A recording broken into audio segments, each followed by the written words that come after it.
그죠? 예, 수목 금요일도 수업 있고. 자, 우리 교재 321페이지 피셔야 돼요. 그래서 이번 주 금요일 날까지 강의 마감하고 다음 주에 처음에 들어갑니다. 자, 321페이지 보시면 소멸시효가 나옵니다. 중요한 부분이고요. 좀 어려워하시는 부분이기도 해요. 먼저 좀 정리 좀 하고 교재를 볼 건데요. 이런 문제입니다. 일정한 권리를 가지고 있습니다. 가지고 있는데 그 권리 행사가 가능한데도 일정 기간 행사하지 않으면 불행사하면 권리가 소멸되는 제도를 우리가 소멸시효라고 합니다. 길게 쓰는 이유는 설명드리려고 그런 거고요. 개념은 이거죠. 권리를 행사하지 않고 방치하면 권리 자체가 없어지는 걸 우리가 뭐죠? 소멸시효라고 한다. 이렇게 되고, 일단 첫 번째 일정한 권리, 소멸시효 걸리는 권리가 뭐냐? 채권과 그 다음에 용익물권이 소멸시효에 걸린다. 그래서 소멸시효 걸리는 권리는 딱 두 가지예요. 채권과 용익물권.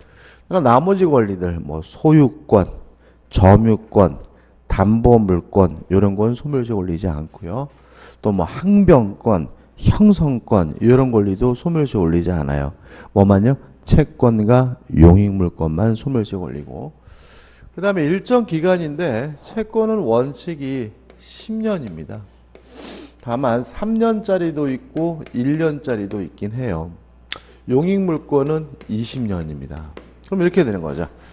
채권을 가지고 있는 사람이 채권 행사가 가능한데도 원칙적으로 10년 동안 행사하지 않고 방치하면 권리 자체가 채권 자체가 소멸되는 제도가 뭐죠? 소멸시효다. 그 다음에 소멸시효가 시작이 되려면 소멸시효가 개시가 되려면 권리 행사가 가능해야 돼요. 따라서 소멸 시작점 기산점은 언제부터 시작되냐면 권리 행사가 가능한 때부터 시작하게 된다.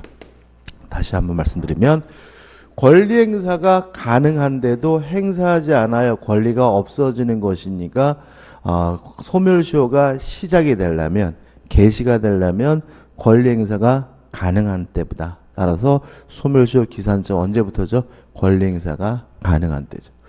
또 권리 행사가 가능해야 소멸시효가 완성이 돼요. 따라서 만약에 권리 행사가 불가능하다면 소멸시효가 완성되지 않는데 이걸 우리가 뭐냐면 소멸시효의 정지라고 합니다. 다시 한번요. 권리 행사가 가능해야 소멸시효가 완성이 된다. 따라서 권리 행사가 불가능하다면 소멸시효가 완성되지 않고 멈추는데 이걸 우리가 소멸시효의 뭐라 그러죠? 정지라고 하는 거죠. 그 다음에 또 권리 행사를 하지 않고 있어야 돼요. 만약에 권리를 행사하게 된다면 소멸시효가 뭐가 되냐면 중단이 되고요. 중단이 되면 새롭게 다시 시작되게 됩니다. 다시 시작하게 된다. 이 정도가 소멸시효를 보기 위한 기본적인 내용입니다. 자, 교재 좀 보죠. 321페이지 보시면 의가 나오고요. 존재 이유는 한번 보시면 될 것 같고 3번에 가지고 하단에 뭐가 나오냐면 제척기간의 구별이 나와요. 일단 제척기간이라는 건 뭐냐 하면 일정한 적극적인 권리의 행사 기간을 말합니다.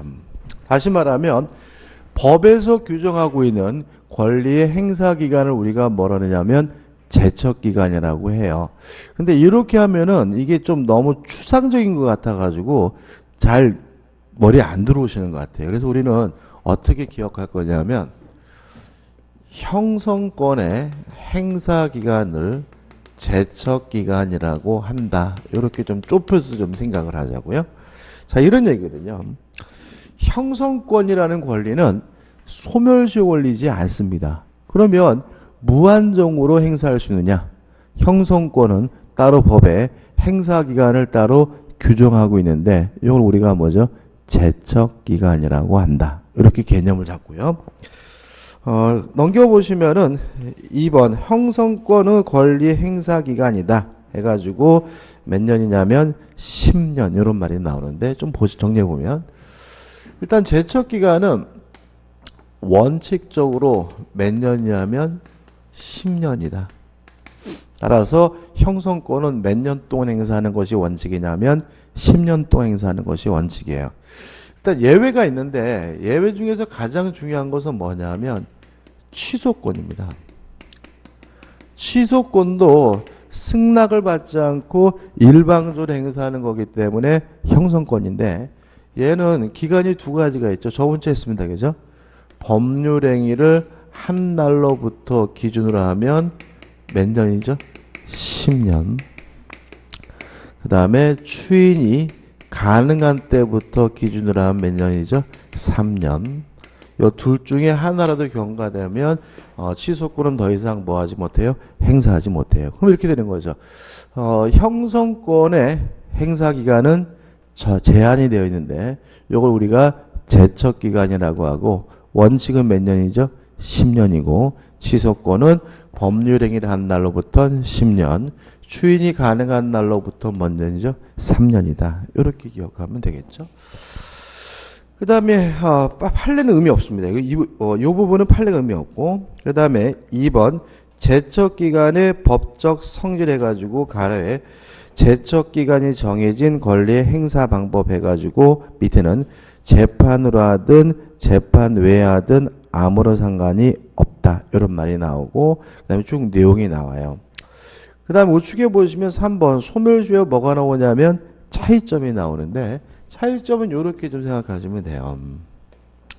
제척기간에 대해서는 정지 제도가 없고 중단 제도가 없다.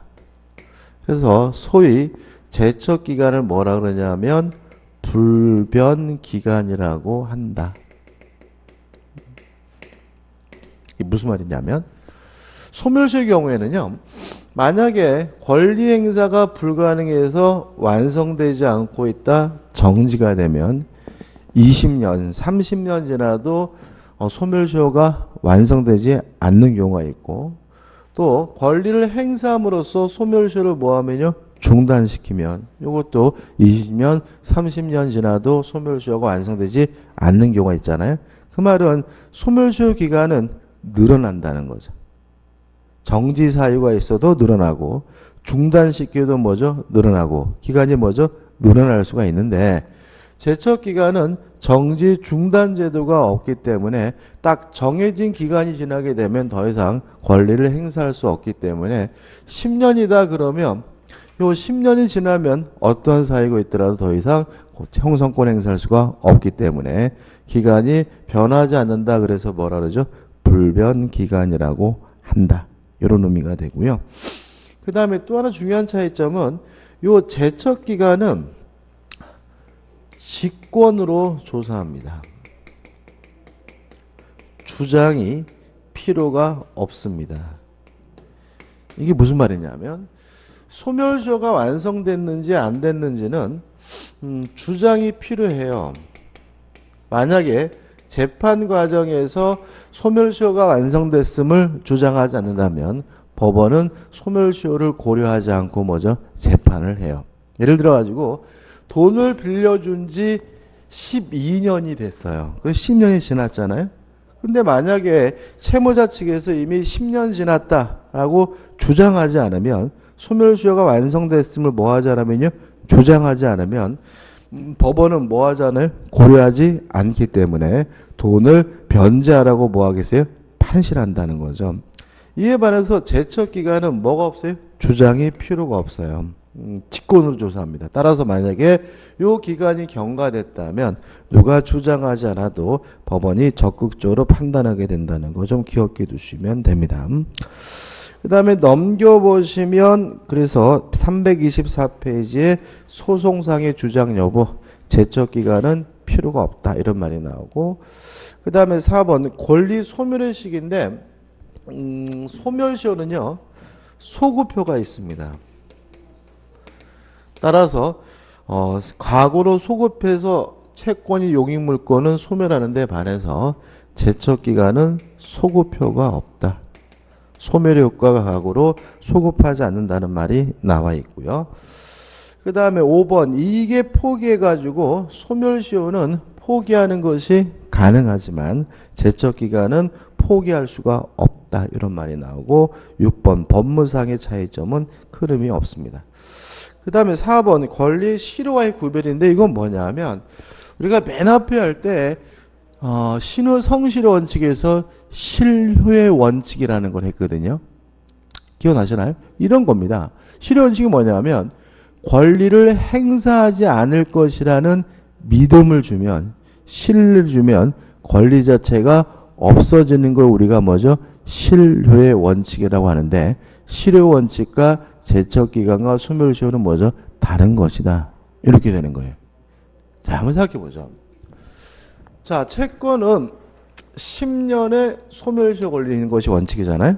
근데 만약에 한 5년이 됐는데 그쪽에서 채권 행사하지 않을 것이라는 뭘 줬어요? 믿음을 주면 아직 소멸시효가 완성되지 않았더라도 채권이 뭐가 돼요? 소멸하게 돼요. 이게 뭐죠? 실효의 원칙인 거죠. 형성권도 마찬가지죠. 취소권입니다. 취소권을 가지고 있는데 요 기간이 경과되기 전에 취소하지 않겠다라는 믿음, 신뢰를 주게 되면 취소권이 뭐하게 돼요? 소멸돼서 더 이상 취소할 수가 없는데 이런 걸 우리가 뭐죠? 실효의 원칙인 거죠. 다시 말하면 실효의 원칙이라는 것은 이러한 기간과 상관이 없이 더 이상 권리를 행사하지 않겠다라는 뭘 주면요?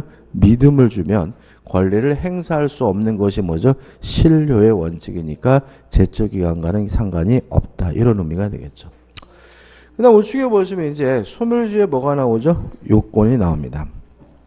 양말 1번 소멸시효 권리는 권리, 채권과 용익물권만 뭐에 걸리죠? 소멸시효에 걸립니다.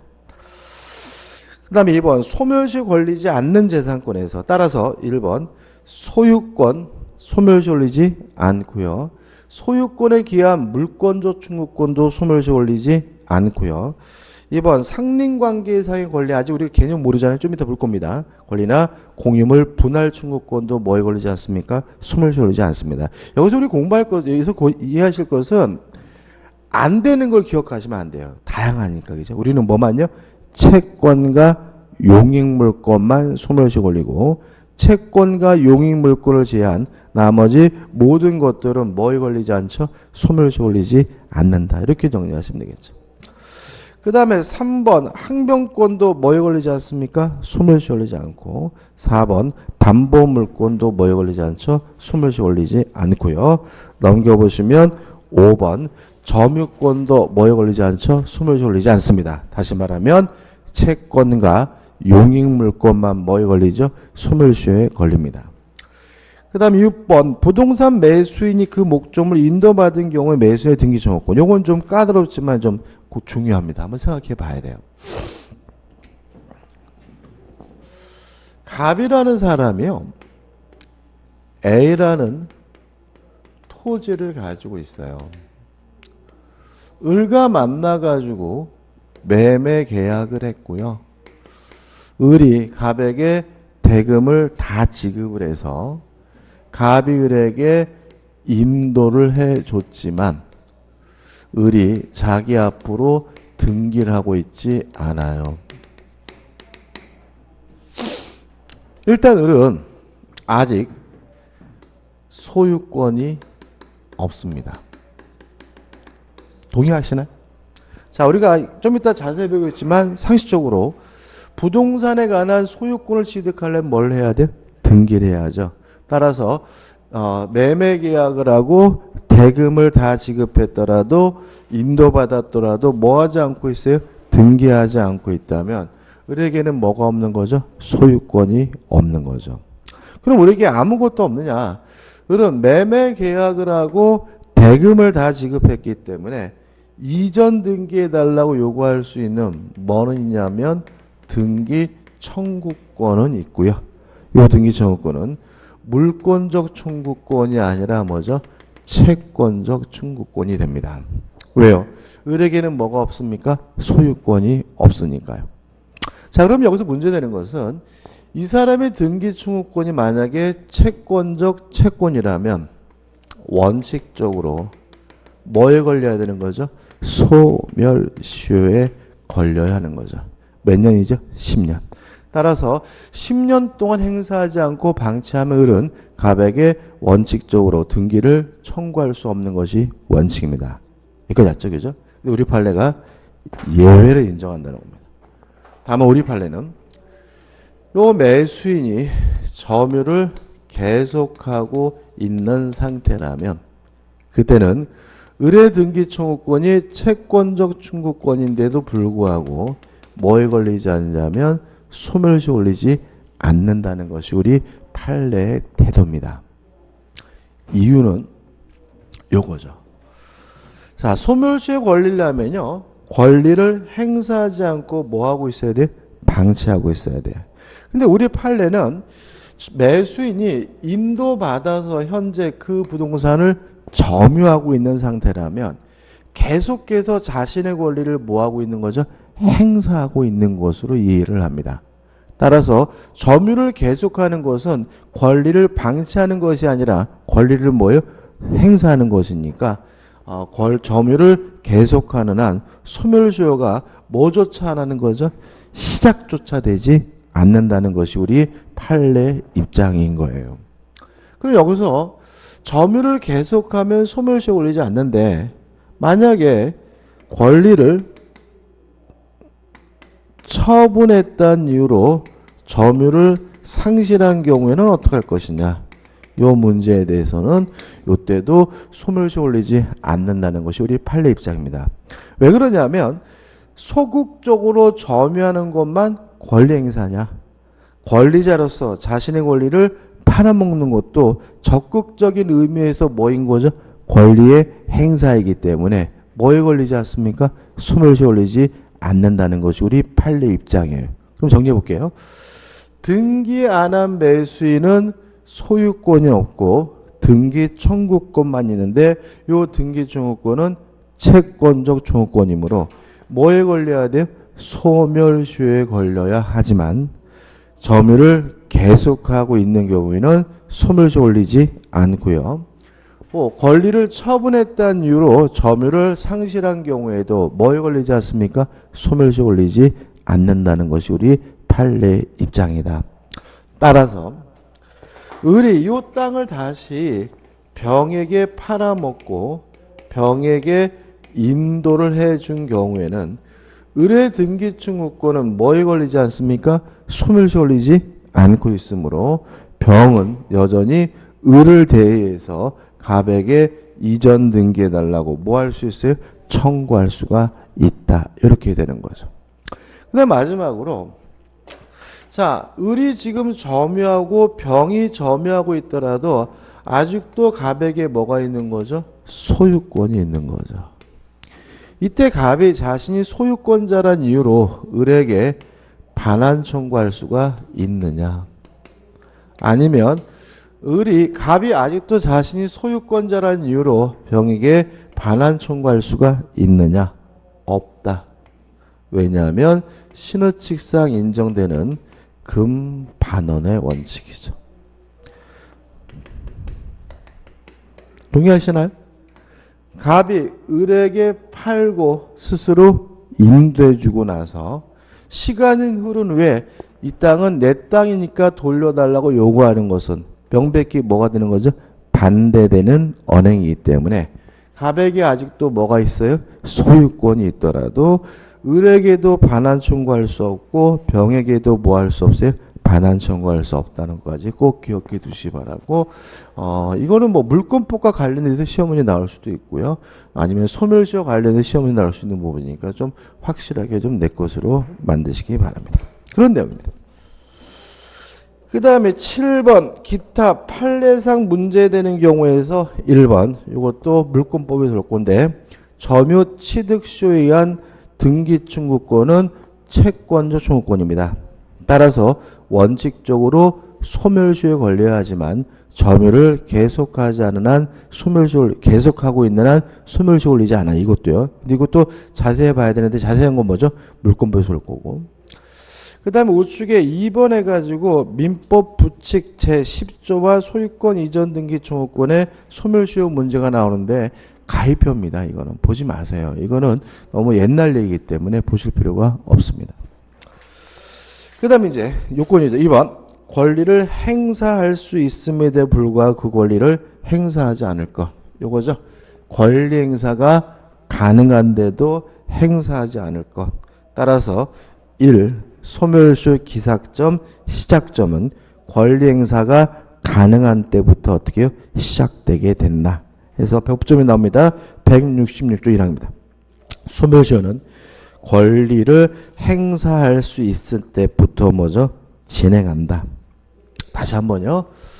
자, 권리 행사가 가능해야 소멸시효가 시작이 되므로 소멸 시작점 기산점은 언제입니까?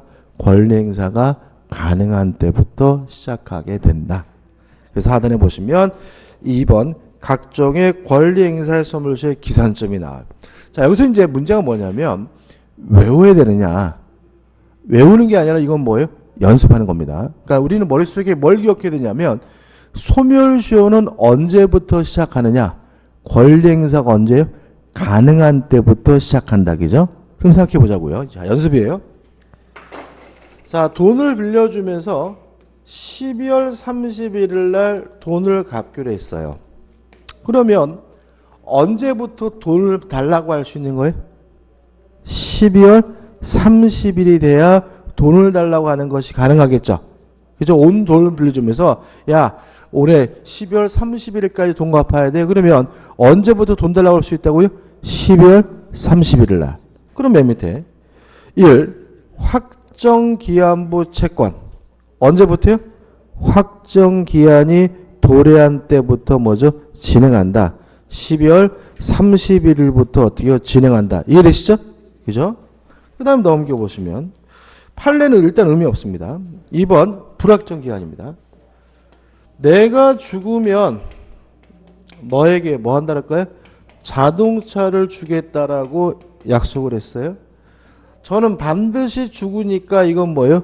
기한인데 언제 죽을지는 정해져 있지 않으니까 뭐가 돼요? 불확정기한이겠죠. 그래서 불확정기한 하면은 다른 거 생각하지 마시고 안영찬이 뒤지면 이게 떠오르면 되는 거예요. 그죠? 무슨 아시겠어요? 그죠? 이거를 불확정기한 하면 막 어려워해. 어려워하지 마시고 뭐예요? 안영찬이 뭐예요? 뒤지면. 그럼 생각해 보자고요. 자동차를 언제부터 달라고 할 수 있는 거예요? 안영찬이 뒤져야 자동차를 달라고 뭐 할 수 있어요? 요구할 수 있을 테니까 불확정 기한은 뭐예요? 그 기한이 객관적으로 도래한 때죠. 안영찬이 뭐죠? 뒤졌을 때부터 소멸시효가 뭐가 되는 거죠? 시작이 되는 거죠. 그 다음에 이제 이 기한을 정하지 않았어요? 자, 친구한테 카톡이 왔어요. 야, 500만 원만 좀 빌려자. 급하다. 그래서 500만 원을 빌려줬어요. 500만 원을 빌려줬으면 500만 원을 달라고 요구할 수 있는 뭐가 있어요? 채권이 있는데 뭐 친구 사이니까 기한을 안 정했어요. 그럼 저는 이 친구한테 언제 500만 원 달라고 할 수 있는 거예요? 기한 안 정했으면. 당장 달라고 할 수 있는 거죠. 그죠? 다시 말하면 기한을 정하지 않은 채권은 돈을 빌려주면 그때부터 뭐 할 수 있는 거예요? 돈 달라고 요구할 수 있는 것이니까 소멸시효는 어떻게 해요? 채권 성립 시부터 돈을 빌려준 때부터 소멸시효가 뭐죠? 진행한다. 소멸시효가 뭐죠? 시작된다. 이런 얘기예요. 판례는 일단은 의미 없습니다. 그죠? 판례. 뭐 판례 보시면서 막 골몰하고 그러지 마세요. 그죠?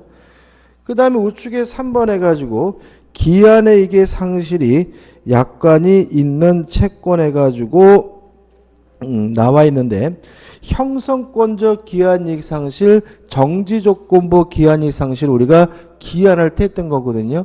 아마 지금 기억을 안 하실 거예요. 그죠? 나중에 볼 거예요. 그죠? 넘겨보시면. 4번 채무 불이행으로 인한 손해배상 청구권. 자, 채무를 불이행하면 손해배상을 청구할 수 있겠죠. 언제부터 손해배상 청구할 수 있습니까? 채무를 이행하지 않은 때부터. 따라서 소멸시효는 채무 불이행 시부터 소멸시효가 뭐죠? 시작됩니다. 여기까지 왔어요. 그죠? 그럼 여기서 여기까지 쭉 왔지만 결국은 뭐예요? 권리 행사가 가능한 때부터 소멸시효가 뭐죠? 진행한다, 시작한다. 이게 한마디인 거죠. 그 다음에 불법행위로 인한 손해배상 청구 좀 달라요. 이거 따로 기억해 두시는데 앞날로부터 3년. 그 다음에 밑에 동그라미 면 불법행위를 한 날로부터 10년입니다. 다시 말하면 앞날로부터 시작되면 몇 년입니까? 3년이고 불법행위를 한 날로부터 시작한 몇 년입니까? 10년입니다. 이게 무엇과 비슷해요? 시속과랑 비슷하죠. 그죠? 법률행위 시가 아니라 뭐죠? 불법행위 시부터 몇 년입니까? 10년. 그죠? 그 다음에 불법 손해 및 가해자를 앞날로부터 몇 년입니까? 3년. 이건 따로 좀 기억해 두시고. 그 다음에 맨 밑에 6번 부당이득 반환 청구권. 당연한 얘기 나와 있죠. 부당이득 반환을 청구할 수 있을 때부터 소멸시효가 뭐죠? 진행이 되고. 그 다음에 우측에 7번 선택권도 선택권 행사가 가능한 때부터 뭐죠? 소멸시효가 진행이 되고. 8번 구상권도 뭐죠? 구상권자가 현실로 지급한다. 구상권 행사가 가능한 때부터 소멸시효가 뭐죠? 진행이 되죠. 이거 특별한 거 없어요. 그럼 따로 또 기억할 것이 뭐예요? 9번 부작위 채권입니다. 자, 부작위 채권이라는 거는 뭐예요? 안 하기로 한 채권이잖아요. 그죠? 예를 들어서 제가 제 차하고 금연하기로 약속을 했어요. 뭐죠? 금연하기로. 이게 뭐죠? 부작위 채권. 담배를 안 피기로 뭐죠? 약속을 한 거잖아요. 그죠? 그러면 제 차는 언제 담배 피지 말라고 지랄 걸릴 수 있어요? 담배를 피면 피지 말라고 지랄 걸 수 있는 거잖아요. 그러면 부작위 채권 보세요. 위반 행위가 있은 때부터 소멸시효가 뭐죠? 진행한다. 이해되시나요? 자, 다시 한번요. 소멸시효 기산점은 권리 행사가 가능한 때부터 뭐 하는 거예요? 시작하는 거니까 부작위 채권 금연하기로 한 경우에는 담배를 핀 때부터 피지 말라고 할 수가 있으므로 위반 행위를 한 때부터 소멸시효가 뭐죠? 진행하고 소멸시효가 뭐죠? 시작되는 거죠.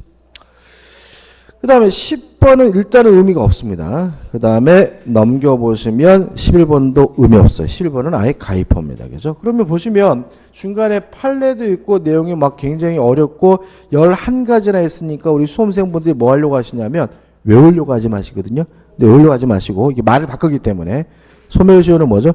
권리 행사가 가능한 때부터 뭐죠? 시작하게 된다. 이 한마디로 끝인 거죠.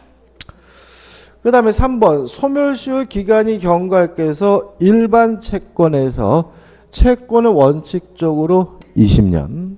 그 다음에 채권 이외의 재산권은 용익물권입니다. 용익물권은 몇 년입니까?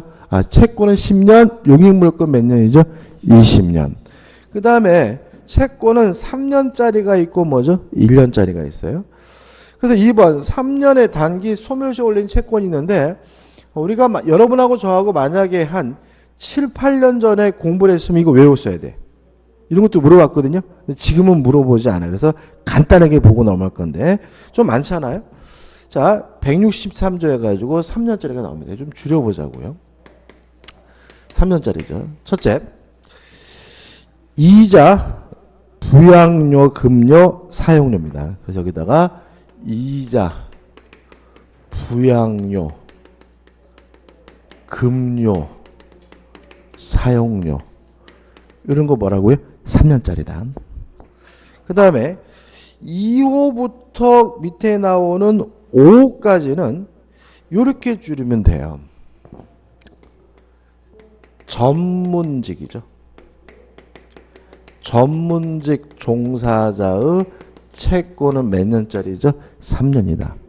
그러니까 이거 보시면 뭐 누가 나옵니까? 의사, 조산사, 간호사, 약사. 3호 보시면 뭐 기사, 뭐 공사의 설계자. 4호 보시면 변호사, 변리사, 공주인, 공인회계사, 법무사.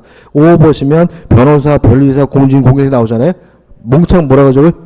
전문직 종사자의 채권은 몇 년이에요? 3년이다. 이렇게 줄이자고. 어차피 나올 건 하니까. 그 다음에 놓고 해가지고 생산자 상인이죠. 생산자 상인의 채권은 몇 년이죠? 3년이다. 그 다음에 7호 수공업자죠. 수공업자, 제조업자의 채권은 뭐죠? 3년이다. 이렇게 줄여서 기억합시다. 그죠? 그럼 이렇게 되는 거죠.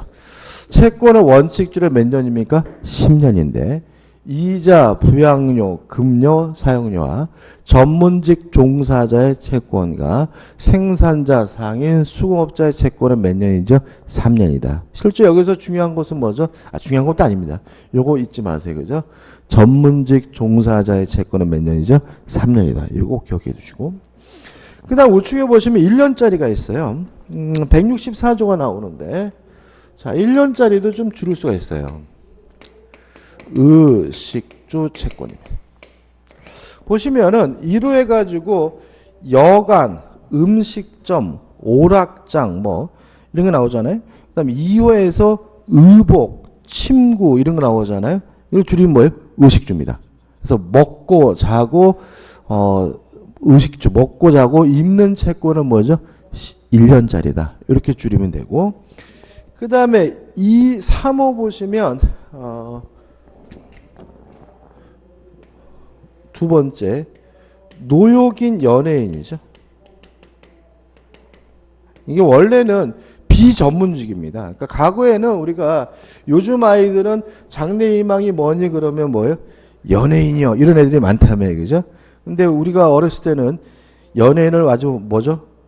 우습게 봤잖아요. 그죠? 그래서 연예인을 뭐죠? 노욕인하고 비슷하게 취급했어요. 그래서 노욕인과 연예인 채권은 몇 년입니까? 1년입니다. 그 다음에 이제 4호 학생, 수업자의 교육 이렇게 나오잖아요. 이게 뭐죠? 교육비, 학원비죠. 학원비 채권은 몇 년이죠? 1년이다. 그죠? 만약 여러분들이 학원비를 안 냈어요. 몇 년만 피해 다니시면 돼요? 1년만 피해 되시면 학원비는 뭐죠? 소멸시효가 일찍 완성이 된다. 그래서 이렇게 정리하시면 될 것 같아요. 그래서 1년짜리에서 의식주와 관련된 채권, 노역인, 연예인 채권, 교육비, 학원비 등은 몇 년이죠? 1년이다. 그죠? 이 정도만 간단히 하시고 나오는 건 아닙니다. 그 다음에 4번 판결 등에 의해 확정된 채권의 소멸시효가 나와 있는데 자 이런 얘기입니다. 이건 중요한데 이러한 3년짜리나 1년짜리가 만약에 판결로 확정이 되면 이때는 몇 년짜리로 바뀌냐면 10년짜리로 바뀐다. 예를 들어 가지고 학원비는 몇 년입니까? 1년인데 1년이 되기 전에 원장님이 소송을 제기해 가지고 지급받으라는 뭐가 확정이 됐어요? 판결이 확정이 되면 이제 몇 년짜리로 바뀌게 됩니까? 10년짜리로 바뀌게 된다. 여기까지만 간단하게 기억하시면 됩니다. 그래서 시험에 나올 만한 건 뭐냐면 1년, 3년짜리가 판결로 확정이 되면 이제 그 소멸시효는 몇 년짜리가 됩니까? 10년짜리가 된다. 요거는 나올 만한 거죠. 끝입니다. 넘깁니다. 넘기셔가지고 뭐가 나오냐면 소멸시효에 뭐가 나오죠? 중단이 나옵니다. 다시 한번요. 권리를 행사하지 않고 방치해야 소멸시효에 걸리게 된다. 따라서 권리를 행사하게 되면 소멸시효가 뭐가 돼요? 중단이 되고 중단이 되면 소멸시효는 새롭게 다시 뭐죠? 시작하게 됩니다. 간단하게 의의를 설명드리면 이런 얘기인 거죠. 을이 갑에게 예를 들어서 5천만을 빌려줘서 5천만을 받을 채권이 있는데 몇 년짜리겠어요? 10년짜리겠죠? 근데 요때부터 9년이 됐어요. 9년이 돼가지고 갑의 을의 입장에서는 1년만 더 지나면 돈을 못 받을 판이니까 소멸시효가 완성되기 전에 권리를 행사하게 되면 소멸시효가 뭐가 돼요? 중단이 되고요. 요때부터 다시 몇 년이죠? 10년이 또 주어지게 됩니다. 물론 또 10년 되기 전에 권리를 행사하게 되면 소멸시효가 뭐가 돼요? 중단이 되고 또다시 새롭게 시작하기 때문에 또다시 몇 년이 돼요? 10년이 또 주어지게 된다. 이런 의미가 되는 거거든요. 그래서 우리 교재 보시면은 1번 총설 나와 있고 박스에 제도적 의의는 한번 읽어보시기 바라고 박스 밑에 민법 규정도 한번 읽어보시기 바라고 3번 입증 책임은 큰 의미는 없습니다. 우측에 보시면 중단 사유가 나오는데 가장 중요한 건 뭐죠? 권리를 행사하면 소멸시효가 뭐가 돼요? 중단된다. 그러면 권리를 행사하는 방법이 뭐가 있느냐? 첫 번째, 재판상 청구죠. 동의하시죠?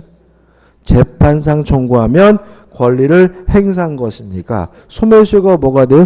중단이 되는데 주의하실 점은 중간에 1번 시효 중단 사유로의 재판상 청구는 1번 민사소송이어야 합니다. 따라서 형사소송을 제기하거나 행정소송을 제기했다 그래서 소멸시효가 뭐 되진 않아요? 중단되지는 않습니다. 예를 들어 가지고 사기당했다는 이유로 민사소송을 제기했어요. 사기당했다는 이유로 취소하겠다고 하면서 돈을 달라고 뭐죠? 청구하는 소송을 제기하면 뭐가 돼요? 소멸시효가 뭐가 돼요? 중단이 되겠지만 사기당했다는 이유로 검찰에 뭐요? 고소를 해가지고 형사소송이 벌어졌어요. 그래도 소멸시효가 뭐 되는 건 아니에요? 중단되는 것은 아니다. 무슨 소송만요? 민사소송만이 소멸시효를 뭐죠? 중단시킵니다.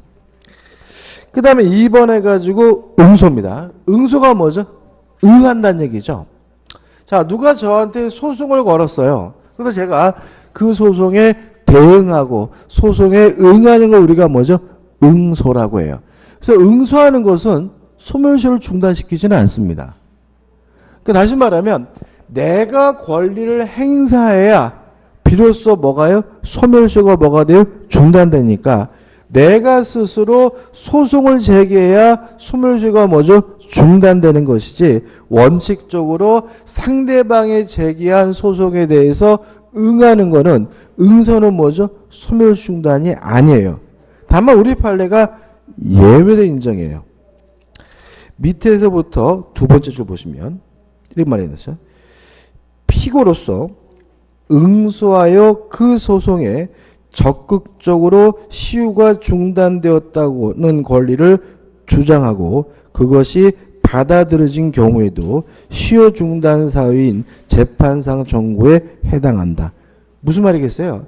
그러니까 이런 얘기죠. 원칙적으로 응소는 소멸시효 중단이 아니지만 응소하면서 적극적으로 뭘 했다고요? 시효가 중단됐음을 뭐 했어요? 주장을 했다. 적극적으로 자신의 권리를 뭐예요? 행사했다면 응사도 때에 따라서는 소멸시효에 뭐가 될 수 있어요? 중단이 될 수가 있다. 다시 한번요. 응소는 원칙적으로 소멸시효 중단이 아니지만 응소를 통해서 적극적으로 자신의 권리를 주장했다면 뭐가 될 수 있습니까? 소멸시효 중단이 될 수 있다. 이렇게 정리하셔야 되고요. 그 다음에 넘겨보시면 기억해가지고 응소가 시효 중단사에 해당하지 않는 경우가 나오죠. 가입표입니다. 그냥 우리는 원칙이다. 원칙은 응소가 소멸시효 중단이 아니다. 그 다음 하단에 3번 재심의 소의 경우도 가입표입니다. 이런 거 시험 문제 되지 않습니다. 그죠? 그러니까 이게 소멸시효는 좀 어려운 부분이에요. 그래서 이게 조금만 들어가면 굉장히 어려워지거든요. 그래서 시험 문제는 기본적인 것만 내. 뭐만요? 기본적인. 깊이 있게 안 된다고. 그러니까 어차피 우리는 소멸시효에 대해서 어려워하기 때문에 그냥 기본적인 것만 내도 잘 틀린 부분이기 때문에 굳이 깊이 있게 되지는 않는 부분이니까 제가 가입표, 그러니까 이런 걸 교재에 넣는 이유는 뭐냐면 안 넣으면 교재가 후졌다 그럴까봐 넣는 것 뿐이지 시험 문제가 나올 거는 아닌 거예요. 그죠? 항상 이게 딜레마예요. 그러니까 우리가 예를 들어서 요약집이다 그러면 엑기스만 내면 되잖아요. 그죠? 근데 이런 교과서 같은 경우에는 그럴 수가 없어요. 이걸 또 안 넣으면 교재 후졌다 그럴까봐 넣는 거니까 가입표 의미 없고. 그 다음 우측에 보시면 재판상 청구에 시효 중단의 효력이 미치는 물적 범위해 가지고 나와 있는데 동그라미 1번은 뭐죠? 큰 의미 없고 1번, 2번은 보셔야 그죠? 그 다음에 3번은 가입표입니다. 한번. 그 다음에 4번은 좀 신경 써야 되는데 밑에 세 번째 줄 읽어볼게요. 한 개의 채권 중 일부에 관하여만 판결을 구한다는 취지를 명백히 하여 소송을 제기한 경우에는 소재에 의한 소멸시효 중단의 효력은 그 일부에 관하여만 발생한다. 이게 판례 입장이네. 337페이지입니다. 337페이지 밑에서 세 번째 줄이죠. 그죠? 자, 다시 한번 볼게요. 자, 이렇게 된 거죠. 일부를 청구하는 것도 원칙적으로 권리의 행사이기 때문에 전체 채권에 대해서 소멸시효를 뭐예요? 중단시킵니다. 이게 원칙이에요. 다만 예외적으로 일부에 관하여만 판결을 고한다는 취지를 명백히 한 경우에는 그때는 일부의 채권에 대해서만 소멸시효를 뭐예요? 중단시킨다. 이런 의미니까 좀 한번 기억해 두시기 바라고, 그 다음에 넘겨보시면 3번 재판상 청구에 의한 시효 중단에 효력해가지고 소송에 취합니다. 만약에 소를 제기했다가 소송을 취하게 되면 그때는 시효 중단 효력이 없게 된다는 건 당연한 얘기니까 기억해 두시기 바라고, 그 다음에 2번 파산 절차에 참가하는 것도 권리 행사이기 때문에 소멸시효를 뭐예요? 중단시킵니다. 3번 지급 명령을 구하는 것도 권리 행사이기 때문에 소멸시효를 뭐죠? 중단시키고, 4번 화해를 위한 소환과 임의 충속도 권리 행사이기 때문에 소멸시효를 뭐죠? 중단시킵니다. 그 다음에 5번 채고입니다. 일단 채고는 우리가 쉽게 말하면 뭐죠? 독촉이잖아요. 가장 일반적인 방법은 뭐죠? 내용증명입니다. 그래서 만약에 내용증명으로 돈을 갚으라고 내용을 보냈어요. 이것도 권리의 행사이기 때문에 소멸시효를 뭐예요? 중단시켜요. 근데 조심할 점이 있는데 법조문 좀 읽어볼게요. 174조입니다. 채고는 6개월 내에 재판상 청구 밑에입니다. 를 하지 아니하면 시효 중단 효력이 없다. 이렇게 짧게 다시 한번요. 채고는 6개월 내에 재판상 청구를 하지 아니하면 시효 중단의 효력이 없다. 자, 이런 얘기입니다. 돈을 갚으라고 내용 증명을 보냈어요. 그럼 이것도 권리 행사니까 소멸시효를 뭐예요? 중단시키긴 해요. 근데 문제는 완전한 게 아니라는 거죠. 그래서 최소한 몇 개월 이내에요? 6개월 이내에 뭘 해야 돼요? 소송을 제기해야 시효 중단의 효력이 뭐가 된다는 거예요? 유지가 된다. 이런 의미가 됩니다. 그죠? 다시 한번요. 채고라면 소멸시효가 뭐가 됩니까? 중단됩니다. 다만 중단의 효력이 뭐가 되려면요? 유지가 되려면 6개월 내에 재판상 청구 등을 해야 비로소 시효 중단 효력이 뭐죠? 유지가 됨을 주의하시기 바랍니다. 그러니까 이런 건 어떤 의미가 있냐면, 예를 들어서 돈을 빌려줬는데 지금 9년하고 10개월이 지났어요. 그러면 2달만 지나면 뭐가 완성이 돼요? 소멸시효가 뭐가 돼요? 완성이 되잖아요. 그래서 부랴부랴 의리가백에 소송을 제기하려고 했는데 이게 준비 시간이 좀 만만치 않아요. 그럴 때는 일단 뭐부터 해두는 게 좋아요? 내용본전부터 보는 게 좋다 이거죠. 그죠? 그래서 채고를 하면 요 시점에서 소멸시효가 뭐가 돼요? 중단이 되니까 10년이 되더라도 소멸시효가 뭐 되진 않아요? 완성되지는 않는데, 다만 조심할 것은 채고하고 중단시켰다라고 안심할 문제가 아니라 몇 개월 내요? 6개월 내에 소송을 제기해야 그 중단 효력이 뭐가 돼요? 유지가 된다. 이런 취지가 되는 거니까 좀 주의하시기 바랍니다. 그 다음 우측에 보시면은 내용이 나는데 보지 마세요. 보실 필요 없고, 우측 하단에 보시면 6번째 압류를 구하거나 가압류, 가처분하는 것도 권리 행사이기 때문에 소멸시효를 뭐합니까? 중단시킵니다. 압류, 가압류, 가처분도 권리 행사이므로 소멸시효 뭐합니까? 중단시킨다. 그 다음에 넘기셔가지고 7번째 승인입니다. 이거는 채무자 측에서 채무를 승인하면 이것도 소멸시효를 뭐합니까? 중단시킵니다. 쉽게 말하면 이런 얘기죠. 지금 돈 빌려준 지가 몇 년 됐어요? 9년이 됐단 말이죠. 근데 을 측에서 갑이 을이 갑한테 아저씨가 돈 안 갚으면 나 소송 제기할 거야? 라고 했더니 갑이 뭐라 그래요? 아, 자식아, 갚을게 걱정하지 마. 라고 뭐 했어요? 승인을 했어요. 그러면 을의 입장에서는 돈 갚겠다 그러니까 뭘 안 할 수가 있어요? 소송을 제기 안 할 수가 있겠죠. 따라서 우리 민법은 뭐예요? 채무자가 돈을 갚겠다라고 뭐 한 경우에도 승인한 경우에도 소멸시효 뭐를 중단 사유로 뭐 하고 있는 거죠? 규정하고 있는 거죠. 이해되시죠? 만약 이런 게 없으면은 임박해가지고 갚을게 걱정하지 마라고 하길래 믿고 소송 제기 안 했다가 10년 지나버리면 뭐예요? 돈도 못 받게 되는 일이 발생할 수가 있기 때문에 채무 승인도 따로 뭐예요? 별도로 소멸시효 뭐래요? 중단 사유로 규정하고 있다는 거 기억해 두시기 바라고요. 2번 승인의 당사자 해가지고 승인하는 자는 내용이 당연한 내용이 나와 있고 2번 승인의 상대방은 시효 이익을 받을 당사자 채권자가 되겠죠. 그죠? 큰 의미 없고 우측의 방법 아무런 제한이 없습니다. 말로 하든 문서로 하든 언제든지 상관이 없고요. 4번 승인의 시기 의미가 있으려면 소멸시효가 완성되기 전에 해야 되고요. 5번 일부 변제도 승인입니다. 이해되시나요? 자, 지금 을이 갑에게 5천만 원을 받아야 되거든요. 9년이 됐는데 을이 갑한테 야 그거 어떡할 거야. 좀 있으면 소멸시효 완성돼. 나 소송 제기할 수밖에 없어 했더니 을이 뭐예요? 예를 들어서 500만 원을 입금했어요. 500만 입금한 것은 뭐 하겠다는 뜻이죠? 돈을 갚겠다는 뜻이니까 일부를 변제하는 것도 소멸시효 뭐죠? 중단으로서 의미가 있다는 거 기억해 두시기 바랍니다. 그 다음에 3번 시효 중단의 효력에서 1번 중단의 효력이 미치는 범위에서 169조입니다.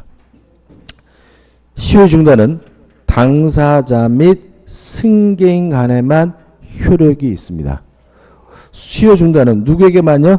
당사자와 승계인에게만 효력이 미치고 1번 이게 뭐죠? 원칙이고 2번 1번에서 당사자 의미가 나오는데 큰 의미 없습니다. 넘겨보시면 중요한 게 뭐냐면 예입니다.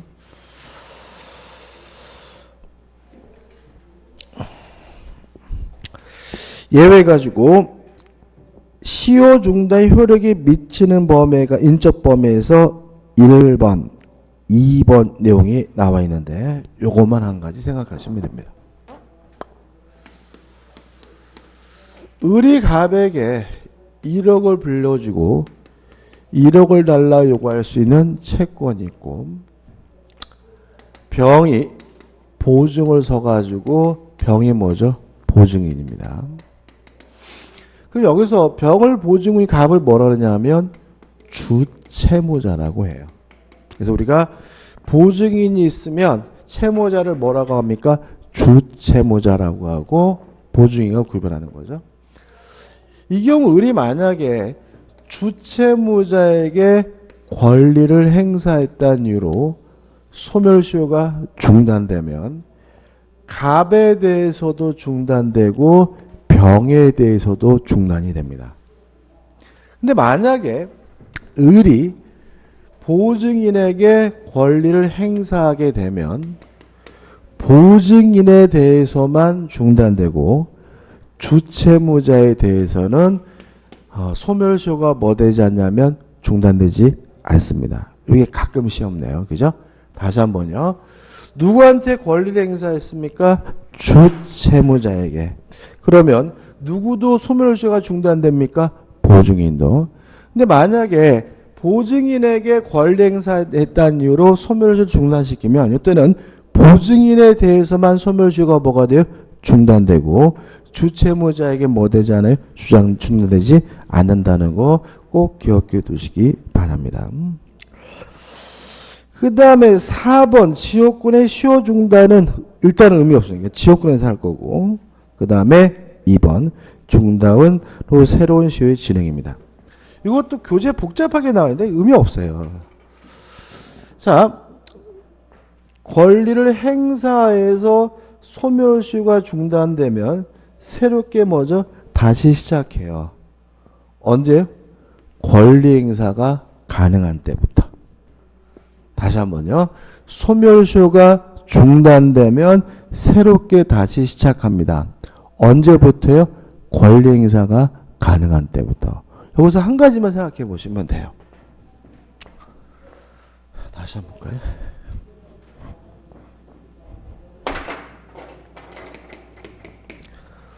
을이 갑에게요 1억을 빌려줘서 1억을 달러 요구할 수 있는 뭐예요? 채권이 있는데 을이 갑에게 소송을 제기했어요. 그래서 소멸시효가 뭐가 됐어요? 중단이 된 거죠.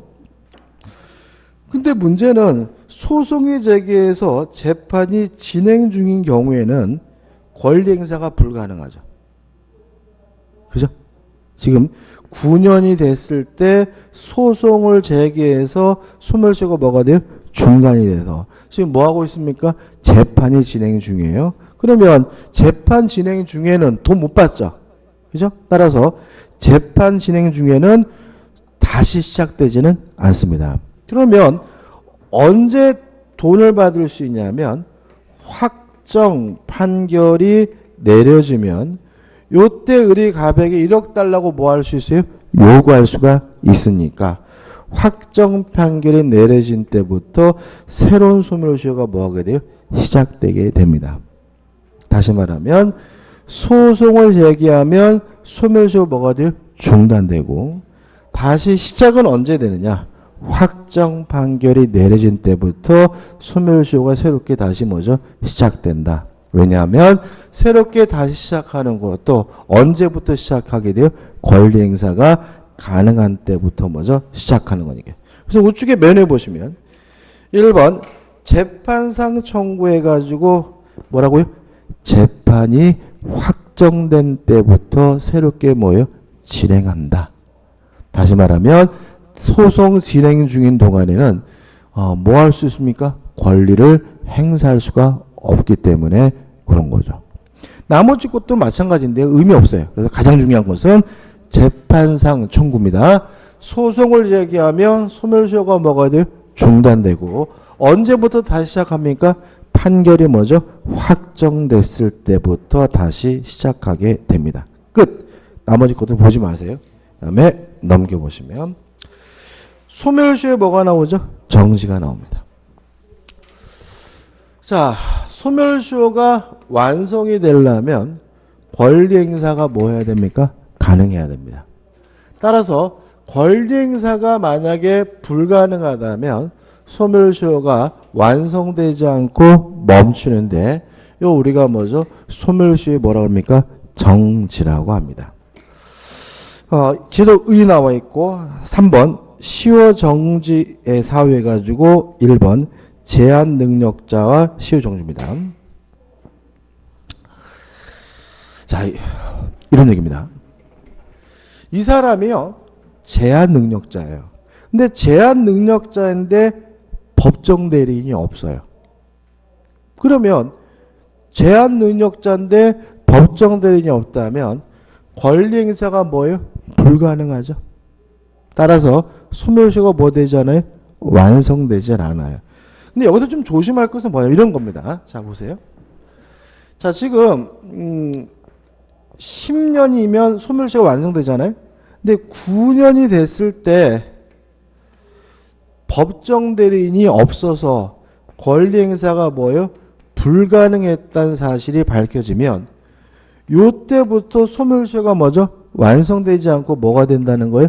정지가 된다는 얘기죠. 동의하시죠? 그죠? 요런 상태에서 1년, 2년, 3년, 4년, 5년 또 다시 10년 지나더라도 소멸시효는 뭐 되지 않아요? 완성되질 않아요. 이해되십니까? 그죠? 근데 만약에 요 시점에서 법정 대리인이 취임했어요. 그러면 권리 행사가 뭐죠? 가능하잖아요. 그러면 추가로 또 얼마나 주어지느냐? 6개월이 주어집니다. 몇 개월이요? 6개월. 다시 말하면 권리 행사가 불가능하면 소멸시효가 완성되지 않고 딱 멈춰요. 멈춘 상태라면 20년, 30년 지나도 소멸시효가 뭐 되잖아요? 완성이 안 되는데 다만 권리 행사가 가능해지면 소멸시효가 뭐죠? 완성돼야 되는데 가능하다는 이유로 바로 소멸되는 것은 아니고 몇 년이요? 6개월의 틈을 줘요. 분위기 좀 싸한데요? 다시 한번요. 자, 권리 행사가 가능해야 소멸시효가 뭐가 돼요? 완성됩니다. 권리 행사가 불가능하면 소멸시효가 완성되지 않고 멈춰요. 이게 뭐죠? 소멸시효 뭐라고 합니까? 정지라고 합니다. 그러면 첫 번째입니다. 제한 능력자에게 법정 대리인이 없으면 권리 행사가 뭐예요?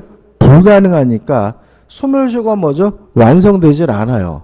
물론 그때부터 10년, 20년, 30년, 40년 지나도 소멸시효가 완성되질 않는데 만약에 법정 대리인이 취임해가지고 권리 행사가 가능해지면 이제는 소멸시효가 완성되겠죠.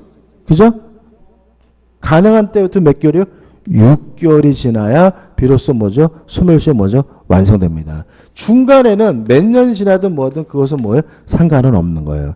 법 좀 읽어볼게요. 179조입니다. 소멸시효 기간 만료 전 6개월 내에 제한 능력자에게 법정 대리인에게 없는 경우에는 그가 능력자가 되거나 법정 대리인이 취임한 때부터 몇 개월 내는요? 6개월 내에는 시효가 완성되지 않습니다. 따라서 권리 행사가 불가능하다면 소멸시효가 뭐 되잖아요? 완성되지 않고 있다가 가능한 때부터 몇 개월이요? 6개월이 지나면 소멸시효가 뭐죠? 완성되게 된다. 이런 의미가 되는 거예요. 이해되시죠? 좀 법정이 좀 이상해서 지금 제가 강조하는 거예요. 그 다음에 또 밑에 부부간의 권리와 시효 성지요? 자, 이런 거죠. 갑과 을이 연인입니다. 연인인데 을이 갑에게 1,000만 원을 빌려줬어요. 근데 둘이 뭐 했냐면 결혼을 했어요. 결혼하게 되면 돈 못 받죠. 받아도 그 돈이 의미가 없잖아요. 따라서 혼인하는 순간 소멸시효가 뭐가 돼요? 정지가 돼요. 그래서 혼인한 때부터 20년, 30년, 40년 지나도 소멸시효가 완성되지 않고 있는 상태니까 이혼하게 되면 처녀쪽에 빌려준 1,000만 원 내놔라 짜샤라고 뭐 할 수 있어요? 요구할 수가 있는데 이혼한 때부터 몇 개월 동안요? 6개월 동안 요구할 수가 있는 거예요. 또 하나 더 있어요. 자, 이런 겁니다. 좀 있으면 설날이잖아요? 설날인데 5살 먹은 꼬마가 할아버지한테 세뱃돈 10만 원을 받았어요. 그러면 누가 나타납니까? 반드시 엄마가 나타나죠? 엄마가 너 얼마 받았어? 할아버지가 10만 원 줬는데 내가 엄마가 보관해 줄게. 그 돈 못 받습니다. 그죠? 못 받아요. 그죠? 따라서 소멸시효가 뭐가 돼요? 정지가 돼요. 그래서 얘가 15년 후에 성년자가 됐더라도 아직 소멸시효가 뭐 되지 않아요? 완성되지 않은 것이니까 엄마에게 엄마 나한테 5살 때 가져간 10만 원 내놔라고 뭐 할 수 있어요? 요구할 수 있어요. 언제까지요? 성년자가 된 때부터 몇 개월요? 6개월 동안은 두 가지. 자, 보시면 180조 1항입니다.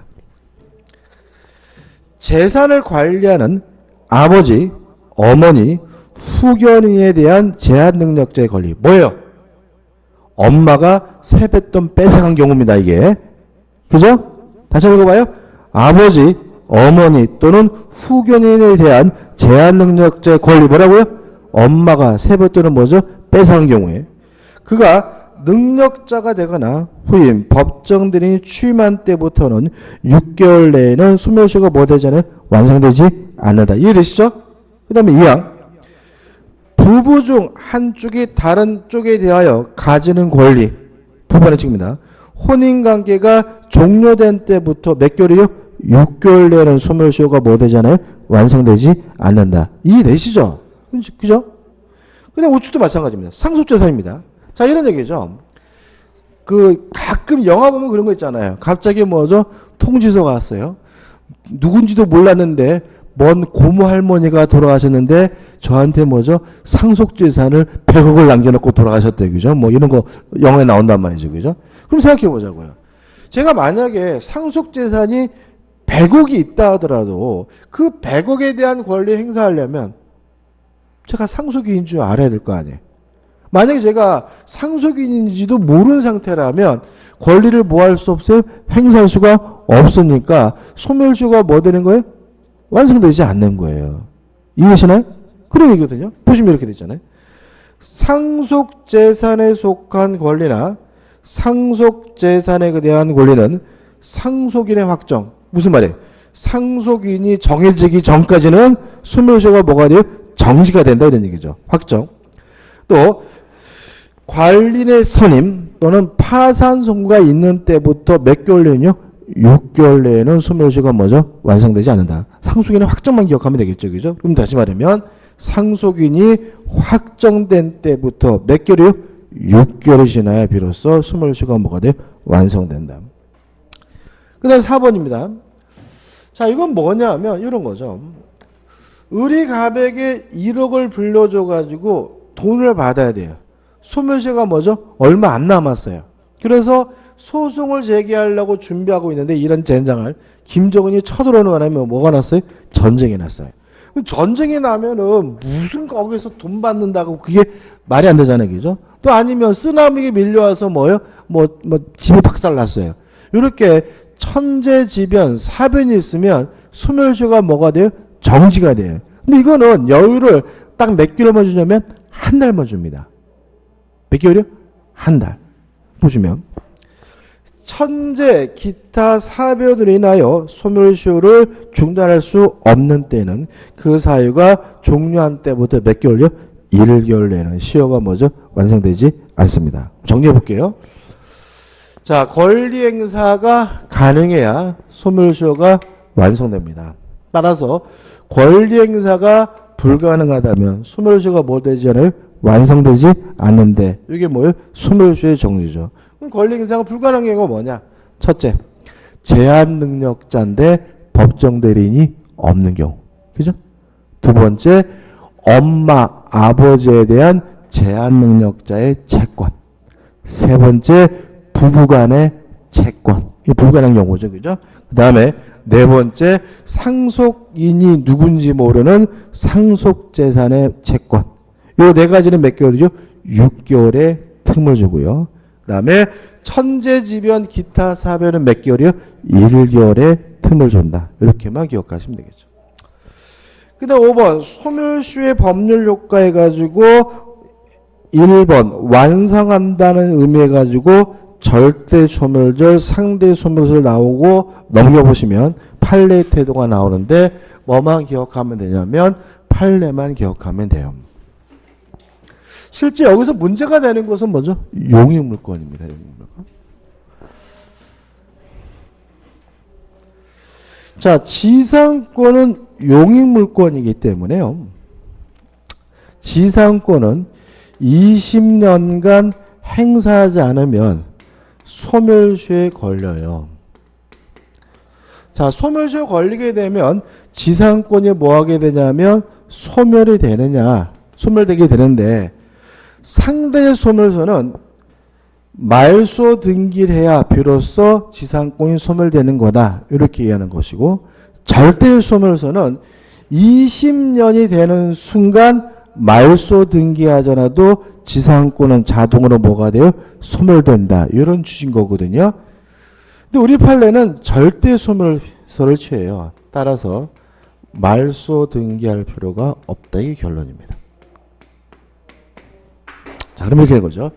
용익물권은 20년이 완성되는 순간 소멸됩니다. 뭐 하지 않아도요? 말소 등기하지 않아도. 그래서 지상권, 지역권, 전세권과 같은 용익물권은 말소 등기 없이 소멸시효가 완성되는 순간 자동으로 뭐가 돼요? 소멸되게 됨을 주의하시기 바랍니다. 그 다음 하단에 시효 완성을 주장할 수 있는 사람 한번 읽어보세요. 그림이 없고 그 다음 우측에 보시면 소멸시효에 뭐가 있어요? 소급표가 있습니다. 167조입니다. 소멸시효는 그 기산일에 소급하여 뭐죠? 효력이 생깁니다. 그 다음에 183조 주된 권리의 소멸시효가 완성된 때는 종속한 권리에서도 그 효력이 미친다. 이렇게 나와 있죠. 그죠? 그러면 생각해 보자고요. 한 가지만 이해하시면 돼요. 을이 갑에게요 1억을 빌려주고 이자를 1년에 얼마씩 주기로 했냐면 얼마씩 할까요? 이자를 500만 원씩 주기로 했어요. 이런 상태에서 10년 지나서 소멸시효가 뭐가 되냐면 완성이 됐어요.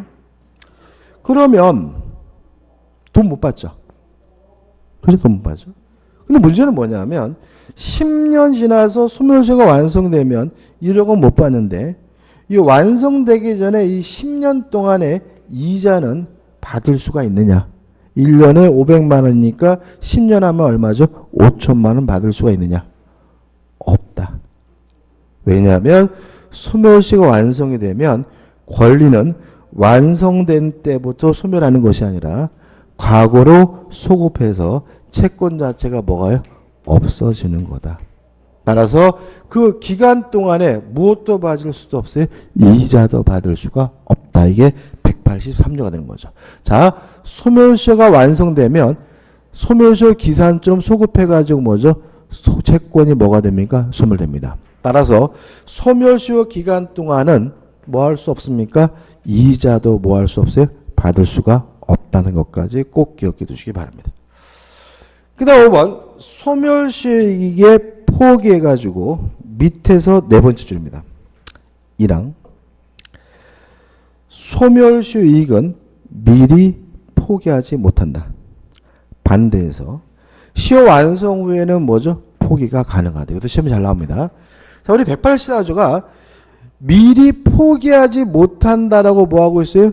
규정을 두고 있으니까. 그럼 결국은 완성된 후에는 뭐 할 수 있어요? 포기할 수가 있다. 이렇게 되는 거죠. 그래서 만약에 10년 되기 전에는 나 소멸시효 주장하지 않겠다. 이거 의미 없는 거죠. 다만 소멸시효가 완성된 후에는 내가 돈 갚을게. 나 소멸시효 주장하지 않을게 하는 건 뭐죠? 가능하다. 그래서 완성 전에는 포기할 수 없고 완성 후에는 뭐 할 수 있어요? 포기할 수 있다. 그 다음에 2항 밑에 두 번째 줍니다. 소멸시효는 채무자 보호를 위한 제도이므로 법률에 의하여 다른 말로 하면 계약에 의하여 이를 배제, 연장 또는 가중할 수는 없으나 이를 단축, 경감할 수는 있습니다. 예를 들어서 10년인데 요 소멸시효를 20년으로 한다. 이런 건 안 된다 이거죠. 왜요? 소멸시효를 연장시키는 것은 채무자에게 뭐죠? 불리하니까. 근데 만약에 10년이 아니라 5년으로 한다. 단축하는 것은 뭐죠? 가능하고도 뭐요? 유효하다. 왜요? 단축하는 것은 채무자에게 뭐죠? 유리하니까. 그죠? 다시 한번요. 소멸시효를 연장시키거나 배제하거나 가중하는 것은 채무자에게 불리한 것이니까 무효입니다. 할 수가 없고. 다만 소멸시효를 단축시키거나 경감시키는 것은 뭐죠? 가능하다. 끝이에요. 그 다음에 넘겨보시면 내용 설명 안 드릴 겁니다. 중요한 건 아닙니다. 그죠? 그 다음에 349페이지 오시면 소멸시효 남용이랍니다. 자, 여기서 우리가 뭐냐 하면 소멸시효 행사가 권리 남용으로 해당한다면 소멸시효를 주장하는 것은 권리 남용이기 때문에 허용되지 않는다는 얘기인데 중요한 것은 뭐냐면 위에서부터 세 번째로 쭉 보시면 특히 최근 대법원은 국가가 국민에 대한 불법행위에 의한 손해배상 채무에 대한 소멸시효를 주장하는 것은 신의 측에 반하여 권리 남용에 해당한다고 판시합니다. 가장 대표적인 것이 뭐죠? 5.18 사태 이런 겁니다. 5.18 사태 때 뭐죠? 일반 시민을 국가가 죽였잖아요. 그래서 만약에 유가족들이 손해배상해달라고 소송을 제기했더니 뭐라는 거예요? 국가가 불법행위 시부터 10년이 지났으니까 소멸시효가 완성됐으니까 돈 못 주겠다라고 뭐 했어요? 주장한 것에 대해서 권리 남용으로서 허용되지 않는다는 것이 우리 판례의 입장입니다. 그럼 이렇게 얘기하면 되겠죠. 국가가 불법 행위에 대한 손해배상 책임에 대하여 소멸시효를 주장하는 것은 허용되지 않는다. 우리 판례는 뭐로 이해합니까? 권리 남용으로 이해한다는 거 꼭 기억해 두시기 바랍니다. 여기까지고 좀 쉬었다가 물권법으로 들어가도록 하겠습니다.